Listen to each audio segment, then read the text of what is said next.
I think it's verse 9. I don't remember reading it. Gonna Okay. do 9. Okay. Okay.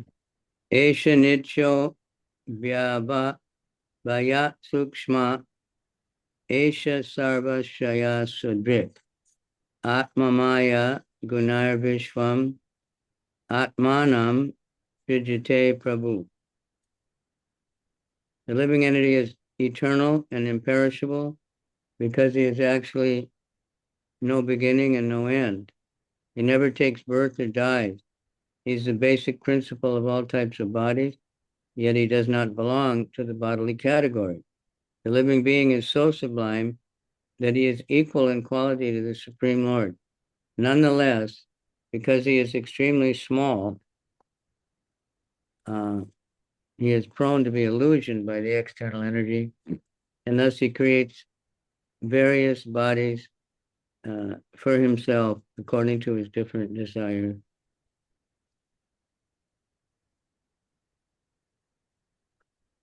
Продолжаем читать шестую песнь Шримад Бхагаватам, глава 16, текст 9. Душа нетленна и вечна, ибо ее бытие не имеет ни начала, ни конца. Для нее не существует ни рождения, ни смерти. Оживляя различные виды тел, сама она имеет совершенно иную природу, чем тело. Возвышенные качества души роднят ее с Верховным Господом, но в силу своих ничтожно малых размеров она склонна попадать под влияние внешней иллюзорной энергии Господа и в зависимости от своих желаний создавать для себя все новые и новые материальные тела.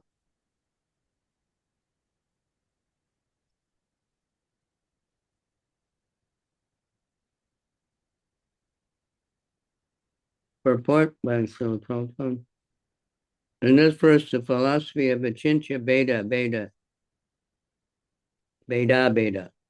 simultaneous oneness and difference is described. The living entity is eternal, Nitya, like the Supreme Personality of Godhead, but the difference is that the Supreme Lord is the greatest, no one being equal to or greater than him, whereas the living entity is sukshma, or extremely small.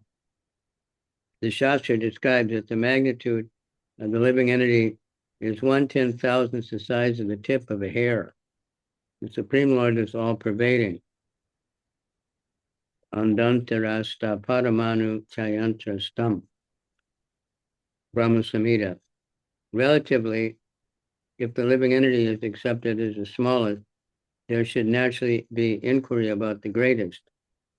The greatest is the Supreme Personality of Godhead, and the smallest is the living entity. В этом стихе описана суть философии Ачинтья Беда-Беды, одновременного единства и отличия. Как и Господь, душа вечна, нитья, однако в отличие от крошечного живого существа, Господь неизмеримо велик, так что никто не может превзойти его или сравниться с ним. Согласно шастрам, размер души равен 1/10,000 кончика волоса. Верховный же Господь вездесущ, и это вполне закономерно, ведь если душа бесконечно мала, то должен существовать кто-то бесконечно великий. Таким бесконечно великим и является Верховный Господь, повелитель бесконечно малых джив.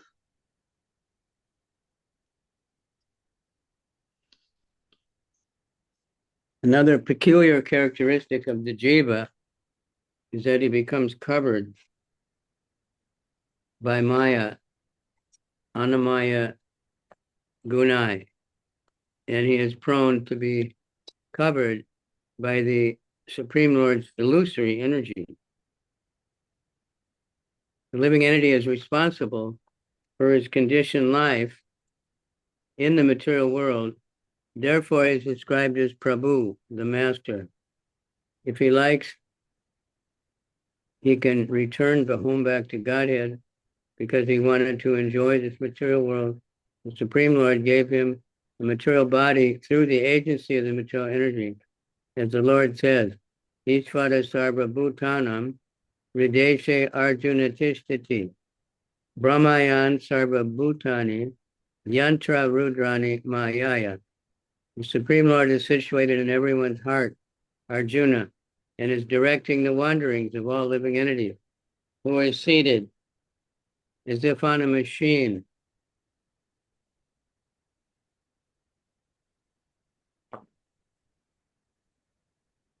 Другая особенность души дживы в том, что она попадает под влияние майи. Она подвержена влиянию иллюзорной энергии Верховного Господа. Живое существо названо в этом стихе словом «прабу», «господин», потому что оно само пожелало вести обусловленное существование в материальном мире. По своему желанию оно может как прийти в этот материальный мир, так и вернуться домой к Богу. Поскольку оно хотело наслаждаться в материальном мире, Верховный Господь посредством материальной энергии дал ему материальное тело. Господь сам говорит в Бхагавад-гите: Верховный Господь у Арджуна пребывает в сердце каждого и направляет скитания всех живых существ, которые словно находятся в машине, созданной материальной энергией. Адванай, не можете, пожалуйста, выключить микрофон? Спасибо.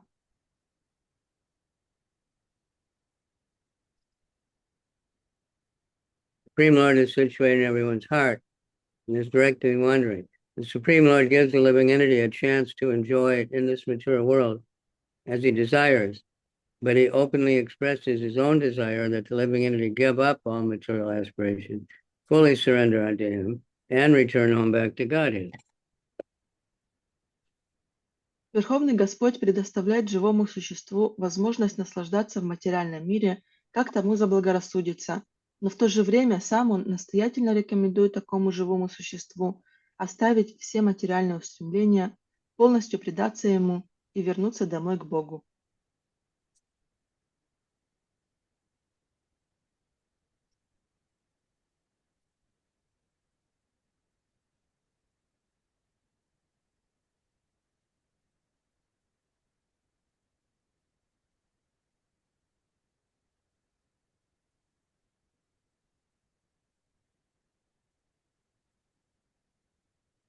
The living entity is the smallest sukshma.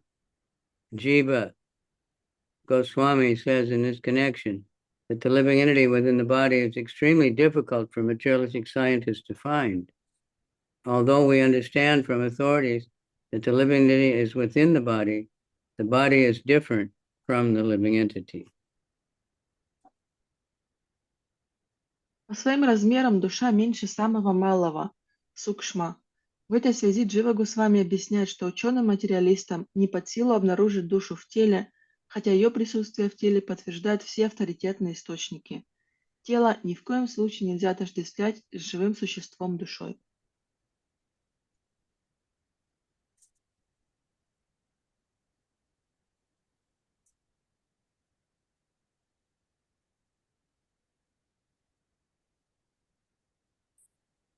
Text 10. Anyway, we're very small, and Achintya Beta Beta is a very essential part of Lord Chaitanya's philosophy.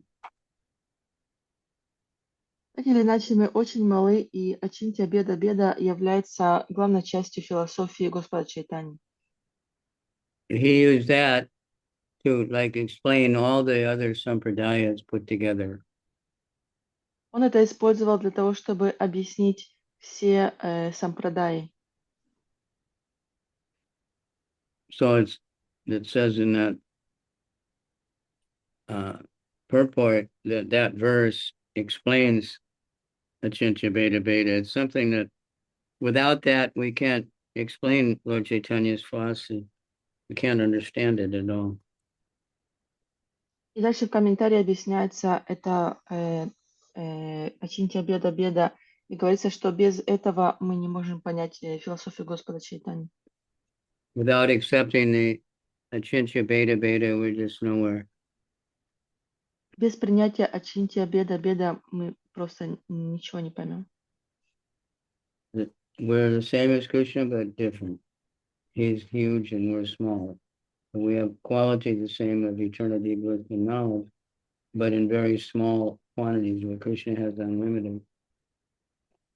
Мы одновременно едины с Кришной и отличны от Него, потому что мы очень малы, а Он очень велик. У нас такие же духовные качества, как и у Него, но у нас в очень малом количестве. Okay, so there's something worth studying, and it's an answer to so many questions.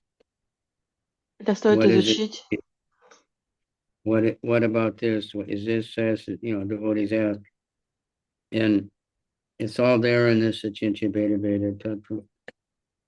Это также дает ответ на многие вопросы, которые преданные спрашивают о разных вещах. То есть Ачинтья Беда Беда может много объяснить. Sometimes devotees ask, what's the difference of this or that? I can't remember specific examples, but it's the same and different so many times.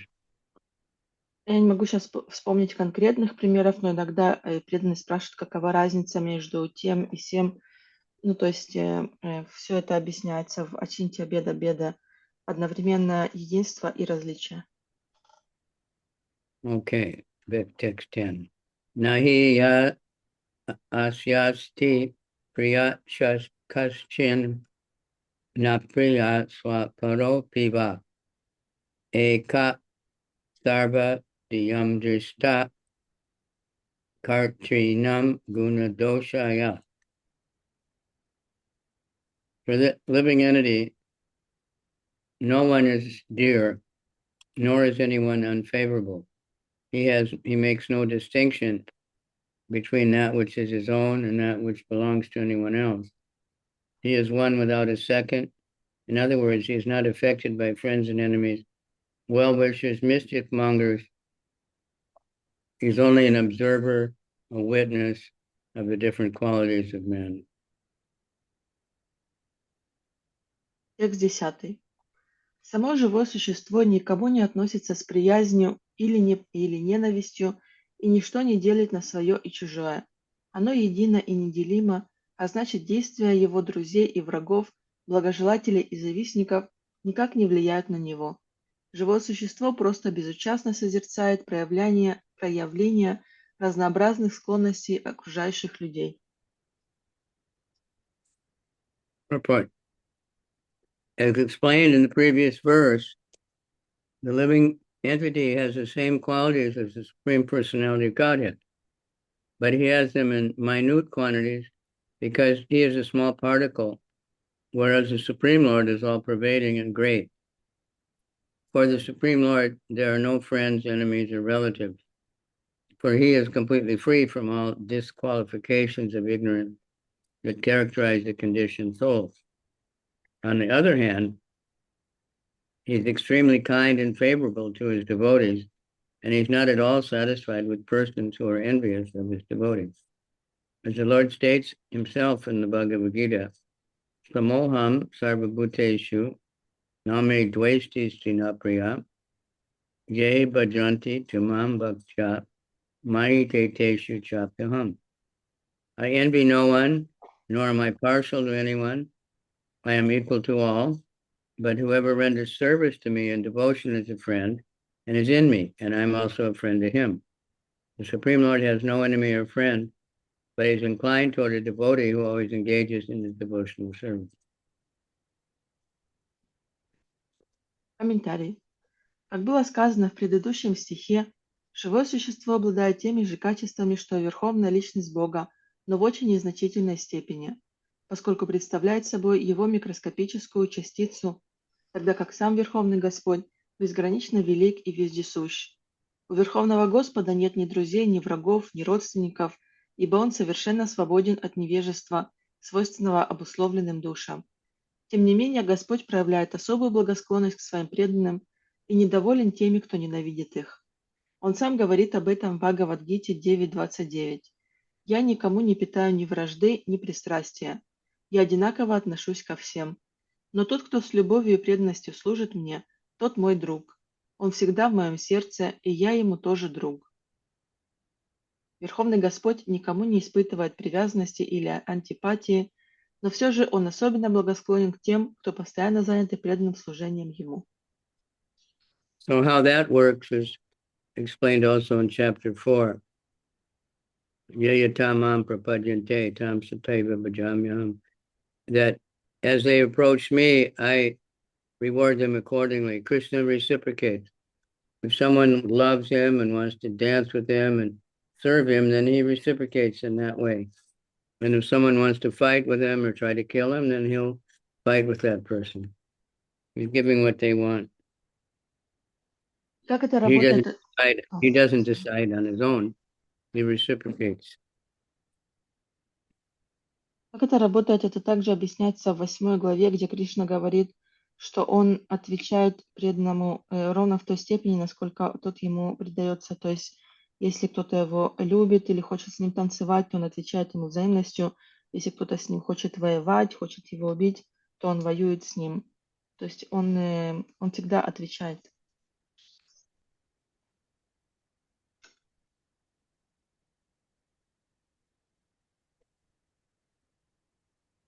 As Krishna states elsewhere, 16:19, Tan aham dvishata kruran samsadeshu naradamam chipam yajasram ashubam asuresheva yonishu. Those who are envious and mischievous, who are the lowest among men, and are cast by me into the ocean of material existence, into various demoniac species of life. The Lord is extremely antagonistic toward those who are envious of his devotees. To protect the devotees, the Lord sometimes has to kill their enemies. For example, to protect Prahlad Maharaj, the Lord had to kill his enemy, Hiranyakashipu. Although Hiranyakashipu attained salvation because of being killed by the Lord, since the Lord is the witness to everyone's activities, he witnesses the actions of the enemies of his devotees as he is inclined to punish them. In other words, however, he simply witnesses what the living entities do and gives the results of one's sinful or pious action. He's completely fair.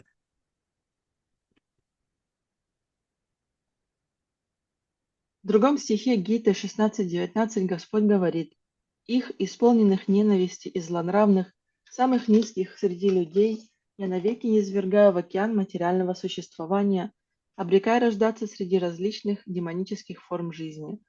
Господь непримиримый враг тех, кто приносит зло его преданным. Иногда, защищая своих преданных, Господь убивает их врагов. Так, спасая Махараджу Праладу, он расправился с Хираньякашипу, хотя сам Хираньякашипу, погибнув от руки Господа, обрел освобождение. Господу известны поступки каждого, в том числе и обидчиков своих преданных, и он сам карает их за это. Во всех остальных случаях Всевышний Господь беспристрастно взирает на поступки живых существ и посылает им за их греховные и благочестивые поступки соответствующее воздаяние. So, Krishna doesn't ever just whimsically punish somebody, just like that for no reason. Кришна не просто кого-то там случайно наказывает без причины. But sometimes he benedicts people or gives special mercy when it doesn't seem like they deserve it.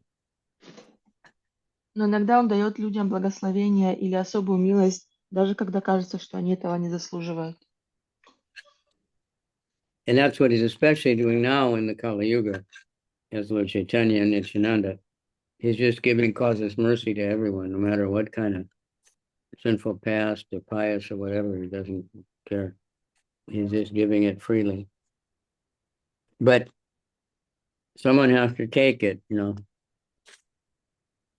Это то, что он делает сейчас в Кали-югу в образе Господа Чайтани. Он раздает свою милость всем и бесплатно, но кто-то должен ее принять.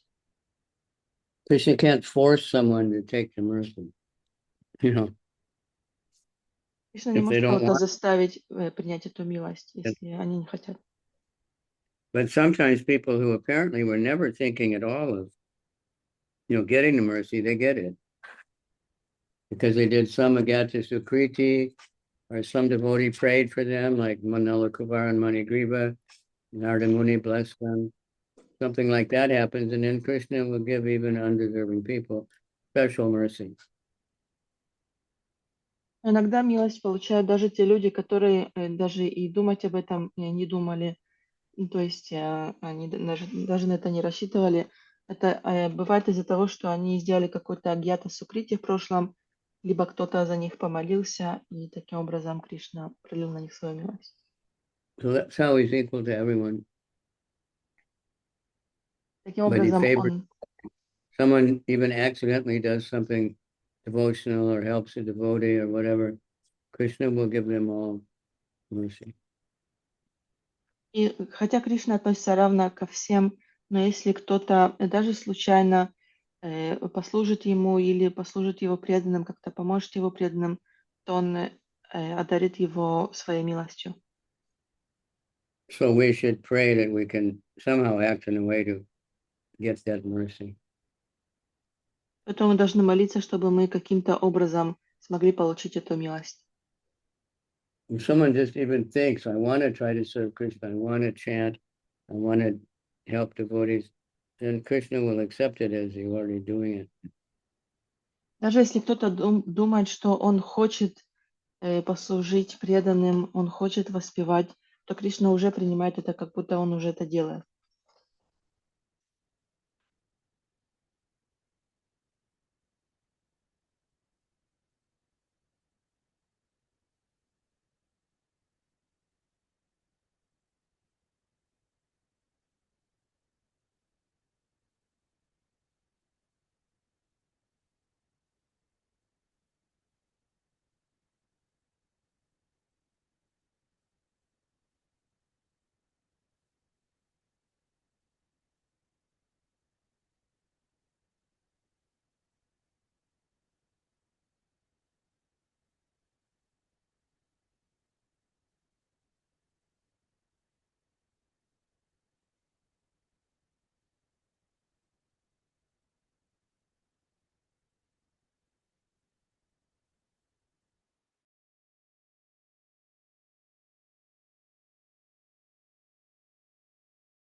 Okay, a little internet trouble.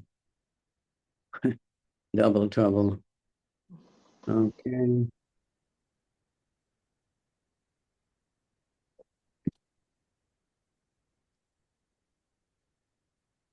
Nadatta atmahi gunam, na dosham na kriya palam.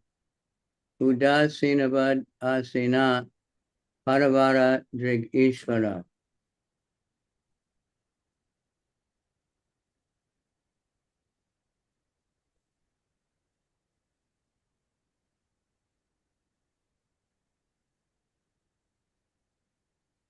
The Supreme Lord Atma is the creator and cause of an effect, does not accept the happiness and distress that result from fruitive actions. He is completely independent of having to accept a material body, and because he has no material body, he's always neutral. The living entities, being part and parcel of the Lord, possess his qualities in a minute quantity. Therefore, one should not be affected by lamentation. Текст 11. Источник всех причин и следствий, Верховный Господь, Атма, не ведает ни радости, ни горя, порожденных материальной деятельностью. Господу нет нужды воплощаться в материальном теле, и потому Он всегда беспристрастен. Те же качества, пусть в ничтожной степени, свойственны и живым существам, неотъемлемым частицам Господа, поэтому нет смысла предаваться скорби.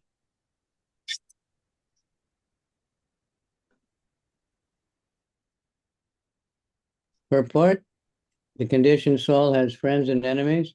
He is affected by good qualities and faults if possible of his position. The Supreme Lord, however, is always transcendental because he is the Ishvara, the Supreme Controller. He's not affected by duality. It may therefore be said that he sits at the core of everyone's heart as the neutral witness of the causes and effects of one's activities, good and bad. We should also understand that udasina, neutral, does not mean that he makes no action. Rather, it means that he is not personally affected. For example, a court judge is neutral when two opposing parties appear before him, but he still takes action as the case warrants.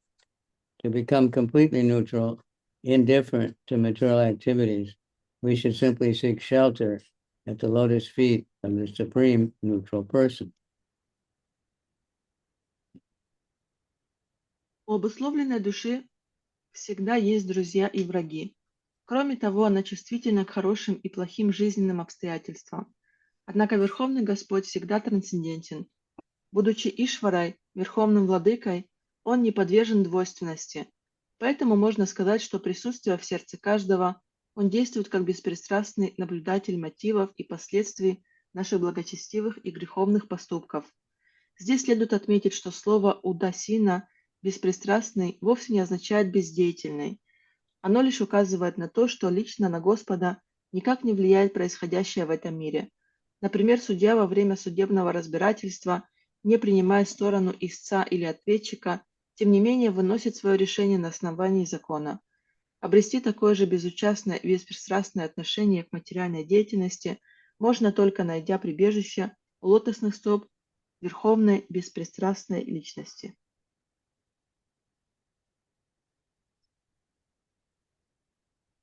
Maharaj Citraketu was advised that remaining neutral in such trying circumstances as the death of one's son is impossible.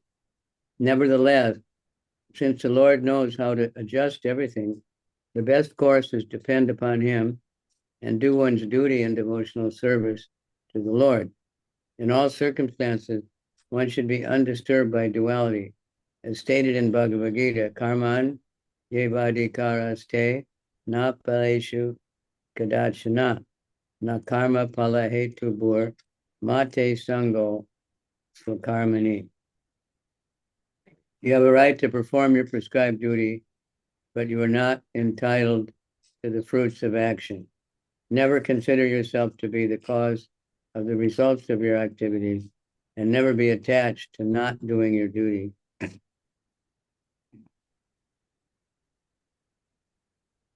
Разумеется, Махараджи Читракету было не так-то просто безучастно относиться к смерти собственного сына. Тем не менее, поскольку все находится в руках Господа, лучше всего просто положиться на Его волю и продолжать выполнять свой долг в преданном служении Ему. Надо невозмутимо переносить различные проявления двойственности при любых обстоятельствах. В Бхагавад-гите 2.47 говорится: «Ты можешь выполнять предписанные тебе обязанности, но у тебя нет права наслаждаться плодами своего труда. Никогда не считай, что результаты твоих действий зависят от тебя, но при этом и не отказывайся от выполнения своих обязанностей».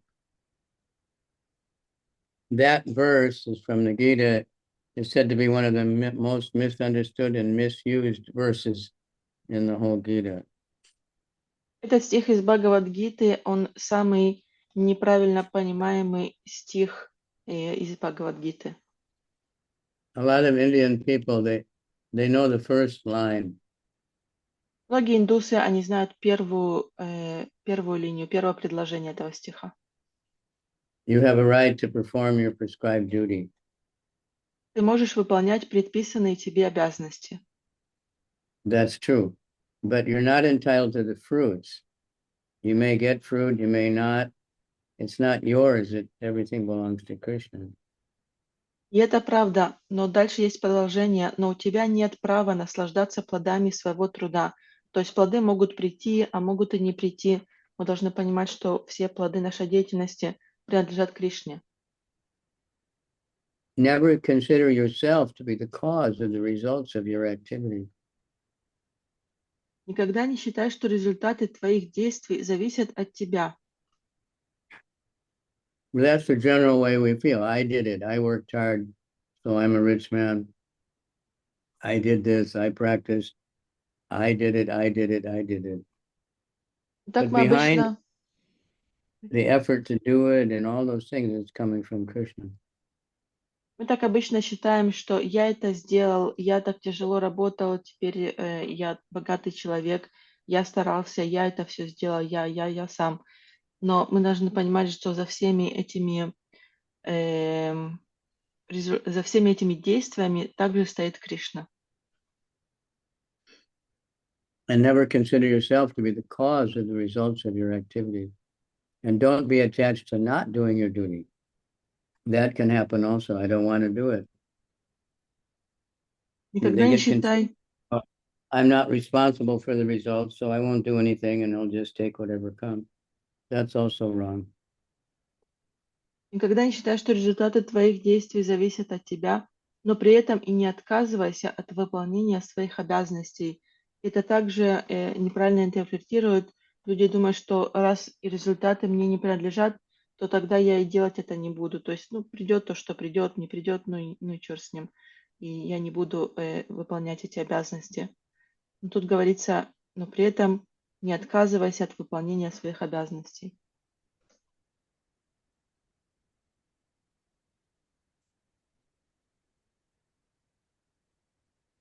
Okay. Next verse. Sivadarayane vacha.